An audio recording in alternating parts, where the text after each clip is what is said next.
We need to talk about ageism in the US, especially when it comes to Joe Biden, the president, and Donald Trump, his potential opponent. There's just 3 years between them. Joe Biden is 80, Donald Trump was 77 in June. Why is it that people are so ageist here? Why is it that there is this whole commotion being made that one is so much older than the other, when the reality is just there are 3 years between them?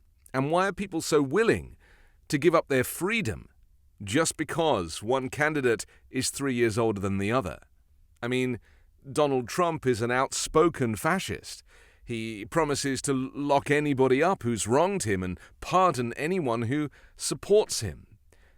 And you would choose that just because Joe Biden is 80? I mean, come on, the Prime Minister of Cameroon is 90. Mitch McConnell is 81 and keeps falling over and suffering from concussion and keeps randomly stopping mid-press conference like he's been abducted from the inside. The 118th Congress entered Capitol Hill as one of the oldest in the past century. Now, Joe Biden jokes about his age. He talks about the fact that he has been around since forever, since time began. I think he joked that he was 103.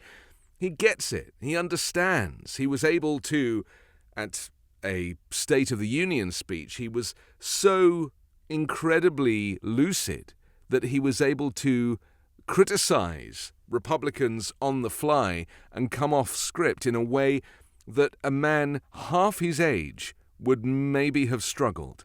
And for me, that was a very telling moment, to be able to do something like that on a public stage. You know, he's not a natural public speaker.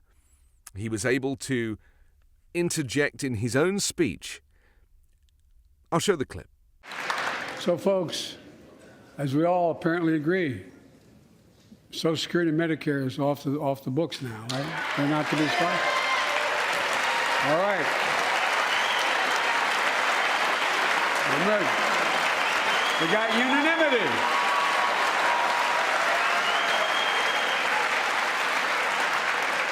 Social Security and Medicare are a lifeline for millions of seniors. Americans have to pay into them from the very first paycheck they started.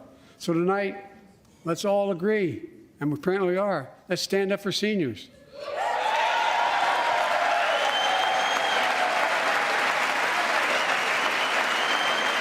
Stand up and show them. We will not cut Social Security. We will not cut Medicare. Those benefits belong to the American people. They earned it. And if anyone tries to cut Social Security, which apparently no one's going to do,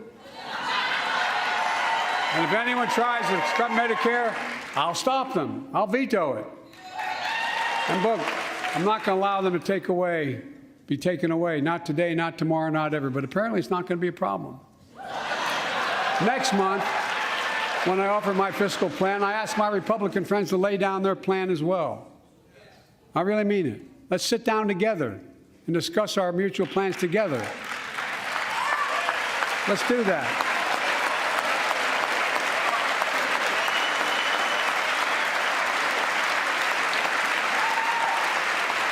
I can tell you, the plan I'm going to show you is going to cut the deficit by another $2 trillion. And here's the other thing to remember, is that you can be old and not ill. Biden is not ill. His doctor has given him a clean bill of health. Minor things, his gait has changed a little bit since he hurt his foot. So he walks with this weird shuffle because he's been a runner and he's been very active his whole life, in contrast to Donald Trump, of course. And I've always thought that people who are overweight look younger than people who are skinny, because you fill out and you don't look like a skeleton. And unfortunately, Joe Biden is slim. He's not stick thin, he's slim. And yet that is weaponized against him. You know, for some reason, like, his age has been politicized. You know, they pretend he's got dementia without even knowing what dementia looks like. He has a stutter, he has acid reflux, he coughs a lot because of it. He's not ill.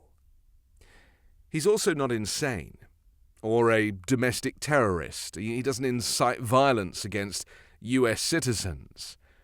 He doesn't try and overturn an election or steal classified documents and not give them back and claim that he has. Why can't people tell the difference between a lifelong public servant growing old gracefully and an authoritarian? You know, Trump is far more likely to have a heart attack than Joe Biden. Biden is slim, Trump is obese. Look at the science. This is why it's so confusing to me as a European looking in on American politics, that why in this moment in history, of all moments in history, are people choosing to critique Joe Biden for being a mature politician. I mean, Edie Cesarelli was born in 1908. She lives in California. She's the oldest living person in the United States. She's 115. She is literally 35 years older than Joe Biden. And she's magnificent. She's a pillar of the community. And look, in many countries, the leader is significantly older than the median member of the population. That is kind of normal. Of the 435 current House lawmakers, 15 of them are 80 or older.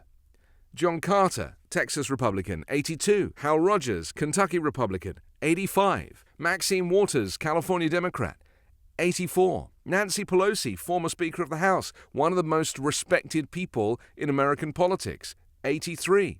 Bernie Sanders, somebody who has never veered from his politics, who is absolutely on it at every moment. One of the great orators of U.S. politics is 81. North Carolina Republican Virginia Foxx is 80. Texas Republican Kay Granger is 80. And let's not forget Chuck Grassley, the Iowa Republican. He was born in 1933. He's nearly 90 years of age. That was one of the worst years of the Great Depression. That's when Al Capone controlled speakeasies due to the prohibition laws. And your physicality does not affect your presidency. I mean, Dwight Eisenhower had a learning disability. Lincoln had depression. James Madison had epilepsy. Roosevelt had polio and lost the use of his legs, used to hide his wheelchair under a blanket. But the most important thing here, whilst people are kind of desperate to bring Biden down at this really essential crossroads in political history, is that unlike Donald Trump, Joe Biden governs by consensus. His cabinet is the youngest ever. His team are young and energized and plugged in. He works with them. They are allowed to communicate with him. He doesn't lock himself away and insist that he has to do everything himself. He governs by consensus. His chief of staff is 56. His director of Office of Management and Budget is 46. His director of National Intelligence is 54. His secretary of Transportation is 41. And most importantly, his vice president is 58 and a strong, intelligent black woman.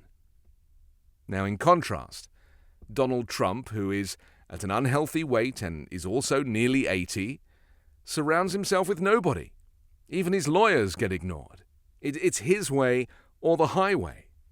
This is a man who filed for bankruptcy 6 times, and his only experience is being a reality TV show host and a property magnate. You know, he's not in public service. He doesn't care for public service. My point is that we are at a political crossroads in U.S. history. The choice isn't just an 80-year-old or a 77-year-old. The choice is between democracy and authoritarianism. It's freedom versus fascism. Now, I don't get to vote in the U.S., but you do. So make it count.